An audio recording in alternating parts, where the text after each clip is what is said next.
Hello, Internet, and welcome to my live reaction for the Cuckoo's Fiancee, Chapter 34.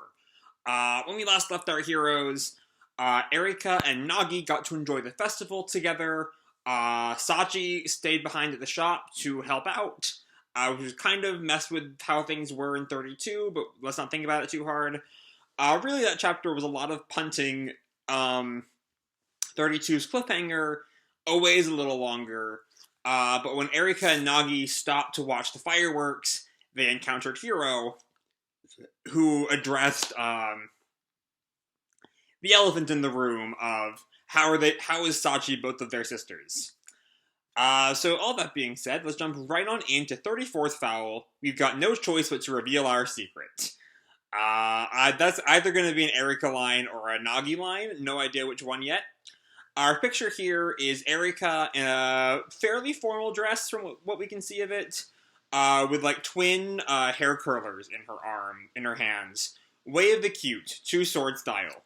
The girl of his dreams finds out he has a fiancé. Will they try to avoid a disaster or face it head on? And so we open right where we left off last week, with Hiro asking, "What exactly is your relationship?" And the two of them look at each other. Hiro and Erika and Nagi do. Huh? I was just wondering. After all, you both said Sachi-chan is your little sister. That's weird, right? And Erika looks at Nagi. Nagi-kun? And she grabs him by the arm and runs down the stairs. Wah! Wait, what? Is Hiro's reaction also mine? Are we going to avoid this cliffhanger again? We can't keep avoiding this. There's no way running is gonna solve this. Shut up and come with me. And the two of them, get some distance away from Hiro, and they stop to catch their breath. And Erika starts, "Why did you say that? Sachi-chan is my little sister." Nagi counters, "No, I'm pretty sure she's mine." And the two of them kind of glare at each other. "When did you introduce her to Sachi-chan anyway? I could ask you the same thing. And besides, what was I supposed to do? There's got to be a better time to do it than during a festival. Then why did you introduce her?" And the two of them look at each other for a moment. They really don't have anything else to counter right now. And then Erika asks, "So, what do we do? We've got no choice but to reveal our secret." There's the title line. It was a Nagi line. And Erika just freezes, wide-eyed. "You seriously want to tell her? We should figure a way out of this mess." And Nagi looks back at her. "How exactly?" And that kind of stumps Erika. "Even putting Sachi aside, why else would you be here?" That's a good point, but are you really okay with this? Aren't you worried Hiro-chan might end up hating you? And Nagi counters, "Seigo-san isn't that kind of person, I think." "You think?" So Nagi's gonna put his faith in Hiro, hoping that laying all their cards on the table does not permanently damage their relationship. And then, sometime later at a restaurant, apparently they've already told her the whole story. "You two were switched at birth and are engaged?" And Nagi responds, "I was planning on telling you eventually, but we just found about it recently too. Pretty much." And Hiro looks at them, and Nagi and Erika start to sweat. "Sorry for keeping it a secret from you." "I'm sorry." And Hiro pauses for a moment before she laughs. "Well, we're all in this together then. I've got a fiancé too, after all." And Erika's understandably shocked. Nagi is also shocked, despite the fact that he should know that already. Like, he was told that back in, like, chapter 3 or something. And yeah, a panel later, Erika has a much bigger reaction than Nagi does. "What? Umino-kun didn't tell you?" And then Erika turns back to Nagi. "No, he did not." "Wait, so you knew about this?" "Sorta." "So you were keeping secrets from both of us?" "Sorta." "You're a traitor!" And Nagi slams his fist on the table. "Come on, why not say I'm a good confidant?" Also, Nagi was super in the right here, keeping that from Erika. That was not his secret to share. But then Hiro continues, "Well, that's a load off my mind. That explains the Sachi-chan mystery, and why you both called her your sister. My family is really pushy, but your parents are super over the top too, huh?" And Nagi looks at her, Seigo-san, and not Erika. Did she stand up again, or was she still standing? Says, where is it? Sorry, I lost the page for a second. Yeah, exactly. You know, you know. And then she runs and like hugs Hiro. It feels like this is going to bring you and me even closer, Hiro-chan. Me too. Nagi just looks away. Honestly, though, this is Erika. I'm really sorry about not telling you. I didn't want to cause a fuss at school. I get it. People would lose their minds.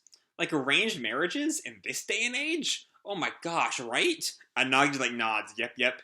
Keeping it a secret makes total sense. And Hiro gives Erika a thumbs up. Your secret's safe with me. Erika responds, same. And Nagi, despite the fact that no one is talking to him, also gives them a thumbs up. We're like a fellowship of the engagement ring. Alright, I was not expecting Hiro to make the Lord of the Rings joke. But here we are. A fellowship? That's too good, I love it. Right?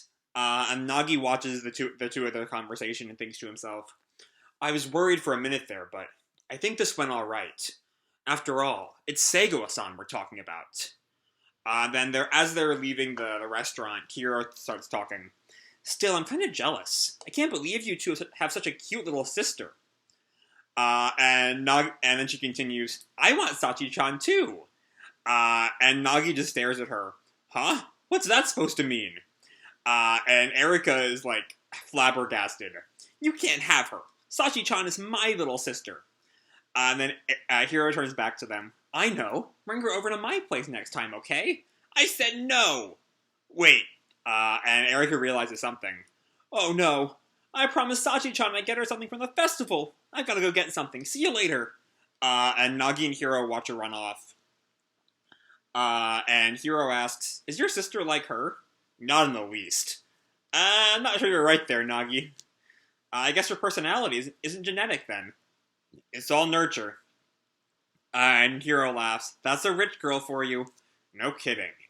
But it's kind of interesting, though, because, like, a big thing that was brought up, especially in the first few chapters, is that Nagi and Sachi are so different because they're not blood-related. But now it's like, they're not, Sachi and Erika are different because, even though they're blood-related. I don't know, it's a weird thing. And then they reach like a crossroads, and Hiro points, alright, I'm going this way. Let me walk you. And Hiro waves him off. I'm fine. That would only keep people waiting. True. I'll see you at school tomorrow. Okay. And then as Hiro leaves, he turns around. Nagi turns and walks off. Only to stop when he realizes that Hiro has turned around and grabbed him by the sleeve. Umino-kun? No more secrets, okay? And Nagi looks at Hiro. I'm wondering if that means that she's gonna talk about the identity of her fiancé anytime soon. But who's to say? And Nagi just freezes and looks down at Hiro's arm on his sleeve. And then Hiro continues, can you do that? And Nagi nods. Of course. No more secrets. And Hiro has like a little smile there. And then we cut to some time later. I think this is back at the Umino house.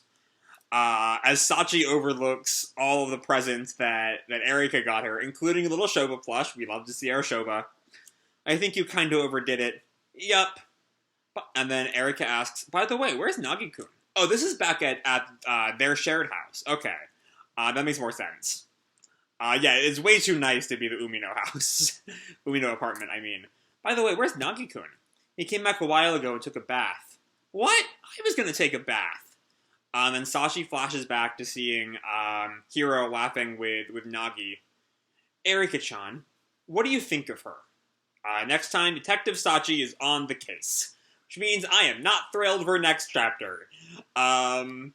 Just because it seems to be delving right back into Sachi's incest problems. Which I have a long documented history of not being a fan of. But anyway, the chapter itself is great. It's a great way to address to both. It's a nice, mature way of kind of getting everyone on the same page. No one freaks out. No one feels betrayed that there were secrets kept. They're like, yeah, we were all keeping secrets. That's fine. And it leaves the whole trio in a much more emotionally stable place, which is nice. Beyond that, we have a few, and there's still a few secrets left. Specifically, who is Hiro's fiance? Especially when she's the one to very specifically come out and say, no more secrets, when she is still keeping quite a whopper of a secret as to who exactly she's engaged to, is kind of suspicious. Though we'll see, like, it might just be that the fiance is no one we know. Because, for one thing, there aren't really any other notable male characters in this series for her to be engaged to. But then, yeah, beyond that, this chapter is really just kind of there to get everyone on the same page, and does it in a nice, mature way. So I'm all for it. We also got a couple big Nagi Hiro moments, specifically with Hiro coming back to have that one final moment with Nagi. And then, yeah, the chapter ends with Saji's discomfort around Hiro, and her trying to be on the case of Hiro. Not exactly sure what exactly she's going to be investigating. Maybe she'll be getting to the bottom of Hiro's fiancé.